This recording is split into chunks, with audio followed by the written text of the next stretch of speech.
Welcome everyone to today's Google Hangout with Team Australia, so the KICC 2014 champions.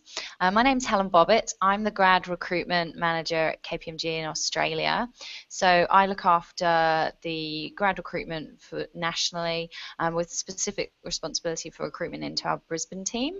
I've been at KPMG in Australia since 2011, but I originally joined the London office in 2007. So a long timer now. So thank you for joining us. I'm here today with two members of Team Australia, so our 2014 champions who participated in the Sao Paulo competition. The purpose for this live session is really to give all participating students a chance to hear about the KICC experience, gain some insights into the competition, and just generally really prepare yourselves for the challenges ahead and what to expect in Dubai. So throughout this, please submit your own questions to Team Australia using the Q&A function, or if you can't see the Q&A function, you should see sort of in the top corner about 9 squares that you can click on and type your questions. And then we'll be sure to answer all your submitted questions throughout the Hangout.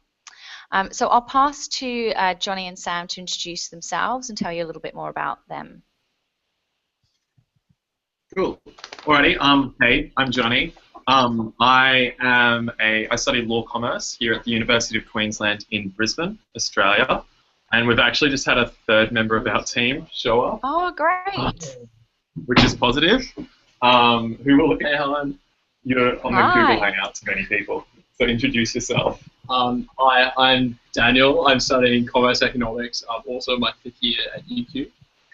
And I'm Sam. I'm studying the same as Johnny, Commerce and Law at UQ.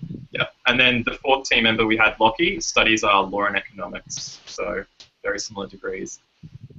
Great. All right. Well, thanks, guys, and welcome. So just a reminder, please submit your questions throughout the Hangout, and we'll get to those. I guess to begin with, guys, what made you decide to participate in KICC 2014? I think, did you find out about it, Johnny? Yeah, so I just heard about it. I'm not sure exactly how, through social media, that, it's a fairly high profile competition in Australia, especially because Australia won the competition in 2013 as well. And so, yeah, I just got the boys together to enter into it. We'd participated in one competition prior to that, but something I think you'll find in the international final is there'll be teams that have competed in every competition under the sun, and that might be a bit intimidating, but we'd only competed in one before, and we were lucky enough to win it. So the fact that you've not competed in a competition before isn't necessarily a hindrance, I guess. Yeah, and I think... Oh, go on. No, you go. I was just going to say, I think we're generally attracted to it because we thought it would be pretty fun and like relatively challenging with a good prize at the end as well. So yeah, it's a good package. Cool. So yeah, if you guys hadn't really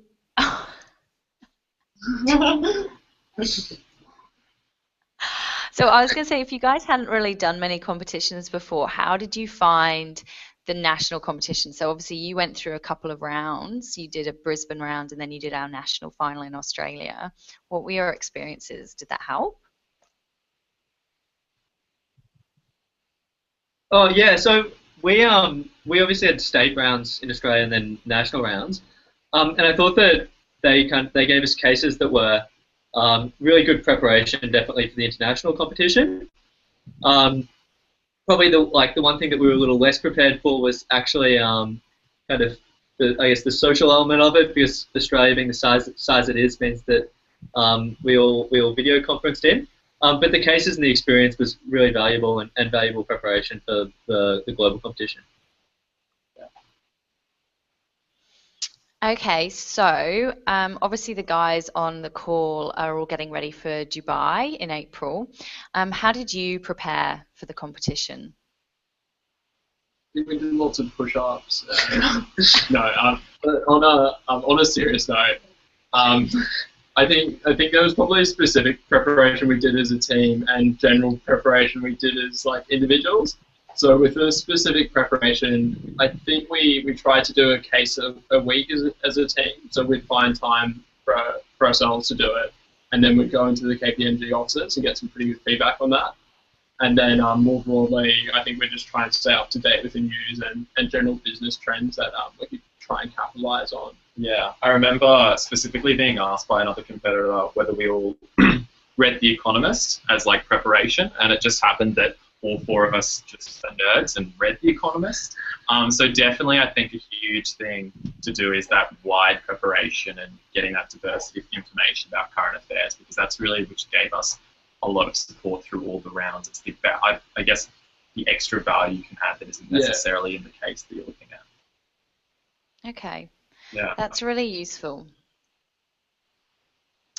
Yeah. Good point about the keeping up to date. Yeah. Another thing that probably helped with us is I think the fact that we respected one another. So that really assisted in the process.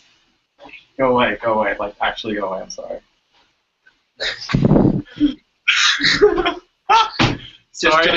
Johnny's students. So for you guys, everyone watching, Johnny actually does some tutoring, and he's actually in his uni office at the moment. Need to get a lock on that door. So as evident from that, we really respect one another, and I think that's a key thing in teams, the ability to be able to bounce ideas off one another. And so a big thing we made sure that I think we did throughout the rounds was we'd all independently engage with the case and deconstruct it and spend some time reflecting by ourselves, which I know is a bit hard in a 3-hour case to do, but then gave us some time to have some independent thought so that after about half an hour we'd bounce ideas off one another without necessarily the first person to have finished reading being like, I think we should do this, this, and this, and then everyone else going like, yes. So just to really have that diversity of opinions really helps. And I think, we do all study very similar degrees, but having that general knowledge helps. And I know a lot of the teams and a lot of the competitors will have, a variety of experiences and degree backgrounds, and that'll really be a strength. So how did you guys deal with disagreement then? Because I can imagine that is something that can really eat away at your time, like if a group of 4 perhaps have got differing opinions.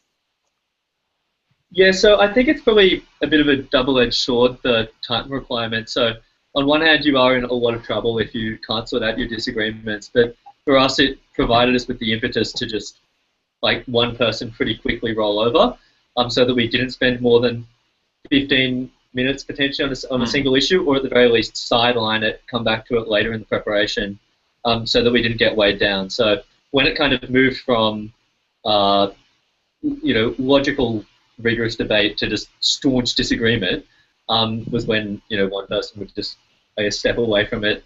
Yeah. And we didn't have many problems. Yeah, hopefully within a group of 4, generally it'd be 3 versus 1, I think. Yeah, although the old 3 versus 1. Yeah, the old even number can be a bit of in a vote. Don't forget, viewers, please do type any questions you've got for the guys, so I'm not hogging them with the questions. While we wait for any more, I do have some more for you. So obviously a key part of the international final, is the partner planning meeting. And I know you guys found that really redirected you. So can you tell us a little bit more about that partner planning meeting on the first day of the competition and how students can best prepare for that? I can't really recall so much answering on it. Okay. Well, yeah, that was really significant because it's not something you have, I assume, for other countries, at least in Australia, in any of the prior rounds. And so the way it works is, I think, from memory, you have an hour for the initial look at a simplified case effectively. Then you have an hour, I think it's 10-minute session with partners to essentially say, this is where we're heading, is that the right direction? And that will give an indication of whether it is or not. And so the way you obviously flesh that out is putting together your ideas in kind of a question base. So it's not a presentation, so to speak, but it's about directing conversation with them to get an understanding of what they desire, because they're essentially acting as, the key stakeholders, depending on who that might be with the case. And for us, yeah, we had a massive change of direction. He was looking at the Qatar World Cup, and we were looking at how that would, I guess, essentially, we were really focused on like turning a profit almost and getting value for money. But it was actually more so about the marketing and the exposure and some of the challenges associated with that they wanted us to focus on. So I guess, and this is evident, I think, in the first round, the second round, and the final, is the ability to have flexibility, because each one of them has their own different facets to it, I guess. In terms of national finals are often shorter, like the international final was a half-an-hour presentation. So just having the ability to have a structure that we could then flesh out for a whole half-an-hour presentation, for instance. Yeah. That's probably one of the big things that I think, both for the partner meeting but call rounds, is something that teams should really be aware of. Yeah, one of the pieces of feedback that we got with respect to one of the things that we were doing well in the partner meeting was that we were talking with them rather than talking at them. And that part wasn't the presentation, and to be very clear that that's a discussion to work out how to make your presentation better, and the presentation part where you are talking at people is something that will happen 2 hours later. Yeah, and in that regard, I guess our partner meeting was probably the worst round we had in a way, but the actual presentation, because of how poorly that meeting went, like the presentation itself was good. So I guess that too, for teams to be aware of, that's, I guess, your first exposure, and if that doesn't go fantastically, don't just give up at that point. Okay, cool. And I guess that really goes to some of the feedback we've often given in the training around really becoming one with your role and remembering to get into that mindset that, the partner meeting, you're with partners, you're all on the same team, you're all in the same firm, and then at the presentation, that's where you're presenting to the clients. What kind of feedback did you get from the judges? I think a lot of it was about like slightly different facets of the case that we didn't consider as much. So yeah, building on what Johnny said earlier, I think often we focused on profit, profit to the exclusion of all else. And I think feedback from them was like, there are other important things that matter probably more in the real world than like if you're doing an exam. So yeah, I think feedback like that was pretty important. And I think also like a lot of the feedback critiques, or maybe like some of the realism of the implementation. So yeah, probably forced us to be a bit more realistic and probably to like self-analyze during the presentation, which isn't a bad thing, to talk about the drawbacks of your ideas actually. Yeah, shows a lot of depth, I think.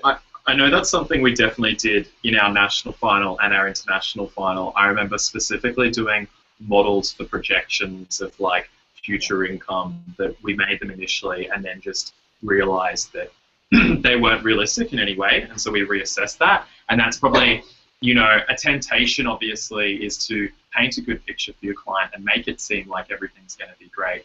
But, at the end of the day, and I guess in the real world in particular, it is about your ability to execute, as Dan said. And so having that kind of time at the end, or as you're going along, to critique and self-evaluate and assess where you're heading and whether what you're saying is actually true, is a big thing to be aware of. Okay, cool. So how did you integrate the feedback into your presentations as a group? Yeah, so I think probably the clearest example of that was the partner presentation, where we could literally take our feedback and in a case-specific way integrate it. But I think through the rest of it, we were careful that when we were getting feedback, we were literally just noting down pretty much everything that we could, going out afterwards, having a session for 20 minutes, 30 minutes, and saying, what did we do wrong? What did we do right? What will we keep doing? What will we stop doing? And those sessions were really, really valuable. The other thing was probably just some feedback you don't necessarily get given verbally from the judges, or they might forget to give it to you or not have time to give it to you. So one thing to do, especially in the first 2 rounds, is just gauge your audience, so you can kind of pick up the things that you're saying that people like and methods for delivering it that people like, and stick to those. Yeah, definitely. I think no, it's gone. No. Sorry. Cool. Well, that actually leads me into a question that's come from one of the viewers, and that's, what makes a winning proposal/presentation? Very good question. Yeah, so with respect to I guess there are probably two elements to it. The most important is what you're saying and how you're delivering it, but the other element is the actual presentation that you've got accompanying what you're saying. So there are probably too many elements, I guess, to describe in terms of your verbal presentation as to what makes that really good. Like that's just almost a case by case. How well are you able to analyze the content, and how well are you able to speak? The lower hanging fruit in terms of making great presentations is probably with respect to the PowerPoint presentation.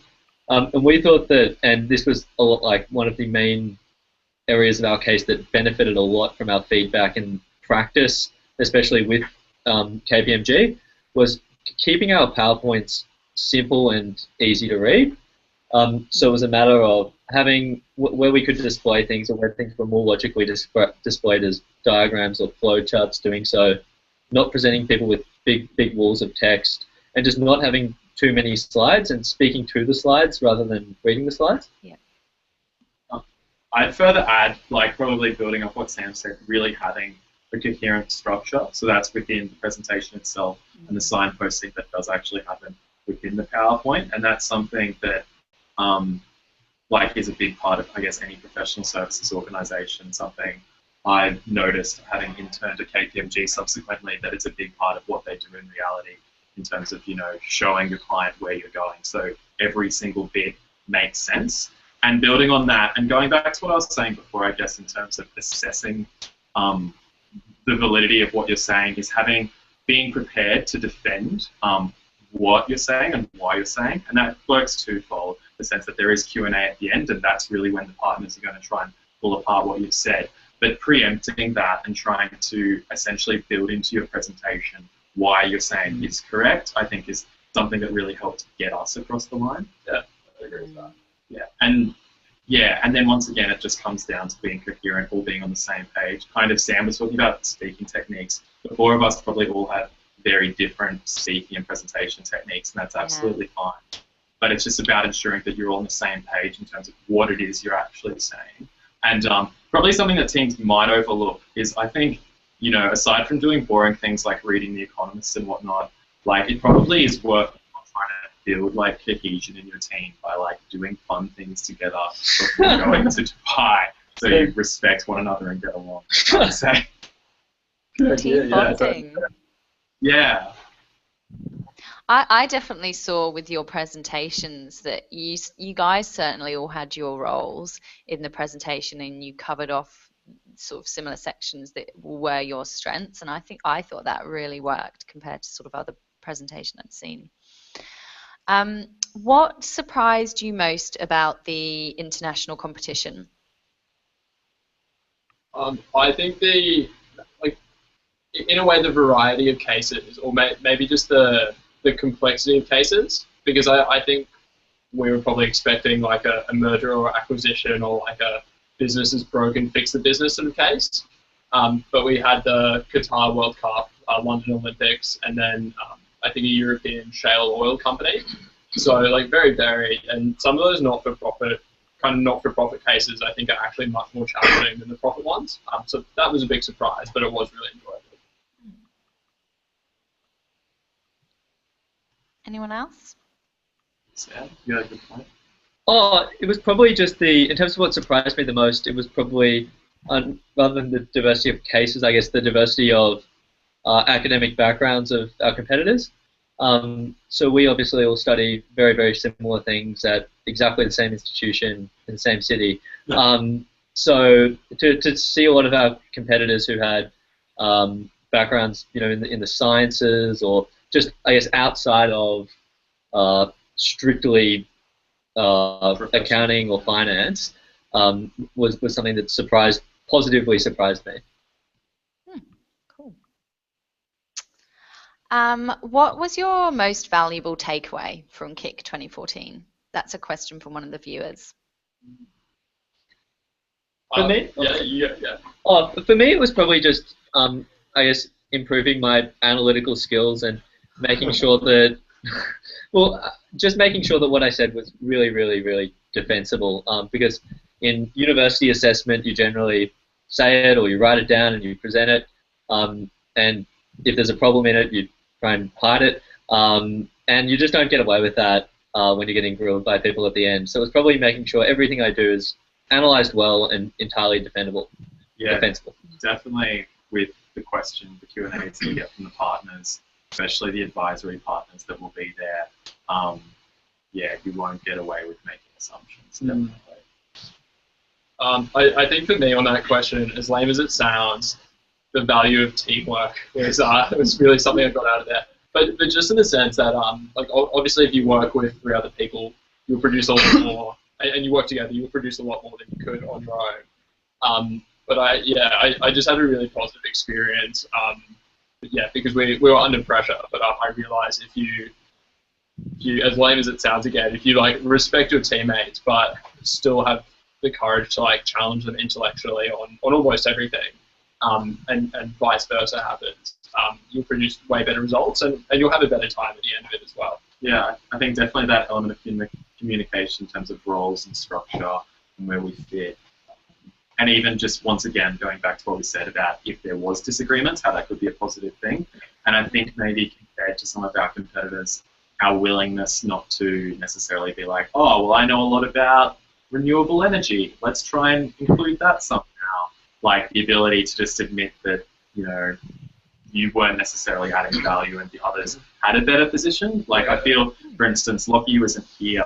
He had a really good idea in the international final, which I think was like kind of defining in terms of our presentation, and I like did not think of it at all, and like, but it's just like, yeah, that's a good one. We should go with that. What was that? To try and build an oil pipeline to get into, I guess, oil infrastructure. So the whole case was based around actual like upstream production, and he was looking at essentially the integration with downstream production. Oh. There you go.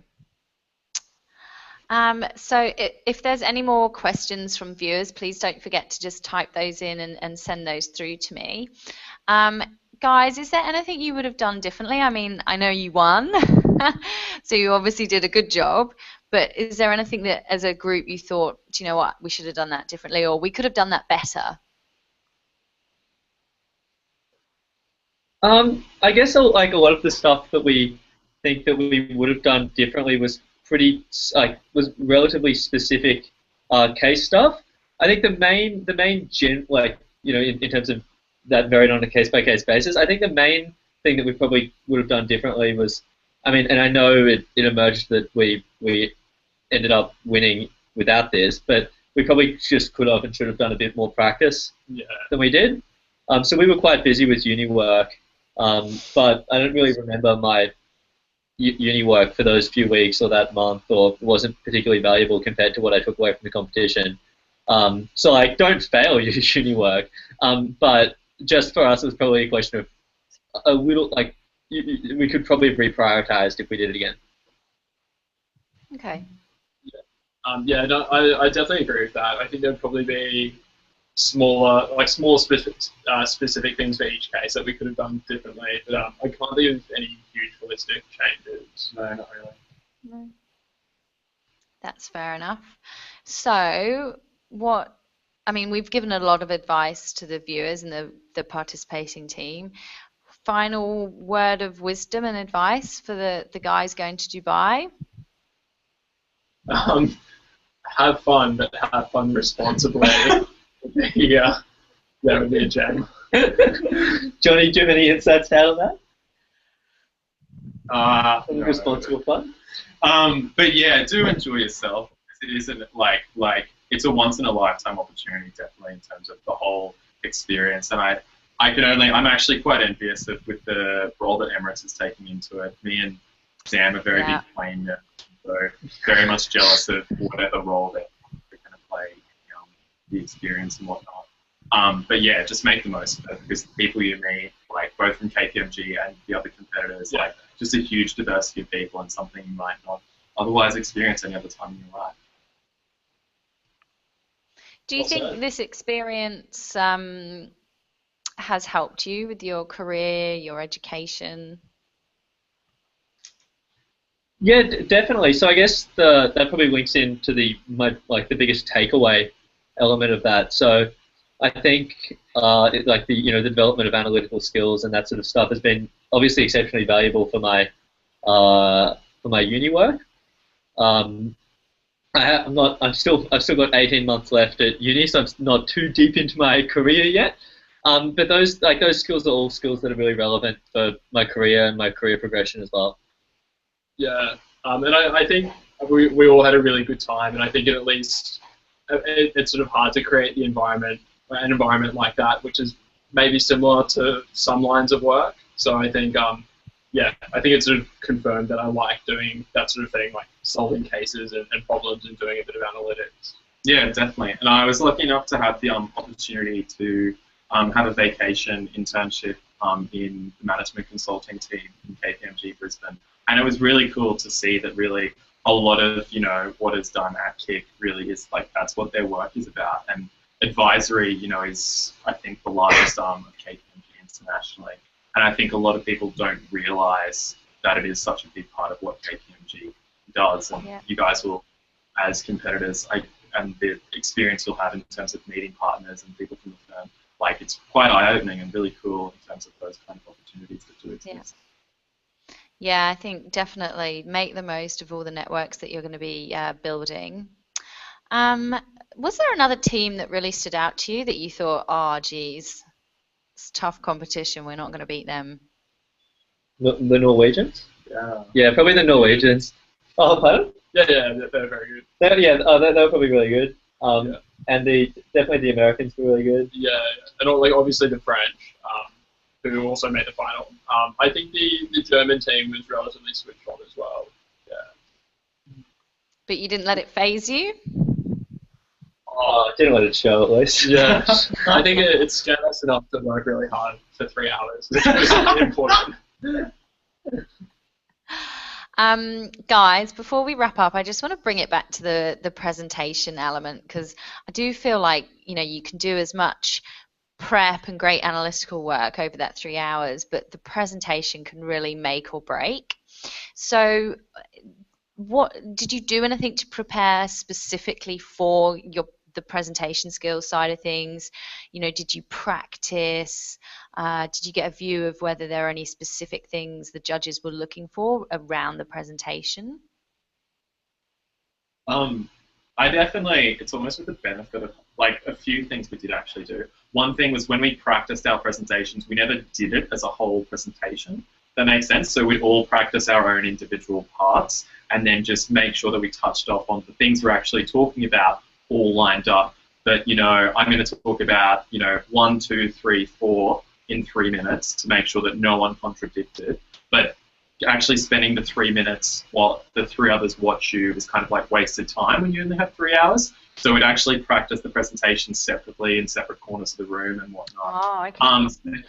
Yeah. Secondly, I think with the benefit of hindsight of having, interned at KPMG, seeing that, like, the attention to detail in presentations is so great, and probably something that if you haven't worked in a professional context, you won't think about. But, clients notice if the titles are moving around and stuff, and being partners, they're definitely going to notice that themselves. And that's probably something that people coming from a university context aren't used to. So having that structure, having that uniform style, making sure everything lines up perfectly is a really big thing. And so in terms of how we approached it, we kind of had our 14 member Lockie, who'd almost spend 2 hours of the 3 hours building the presentation, and him himself would be the person in charge of making sure it was all on the same page. So we developed content individually, but it was his role to make sure that everything was like the same.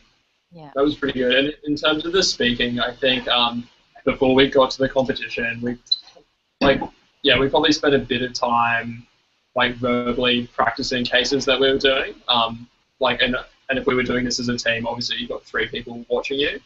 And you can get some feedback. And I think it's also a chance for you just to double check that what you're doing fits in with the team, and it's a good way to present.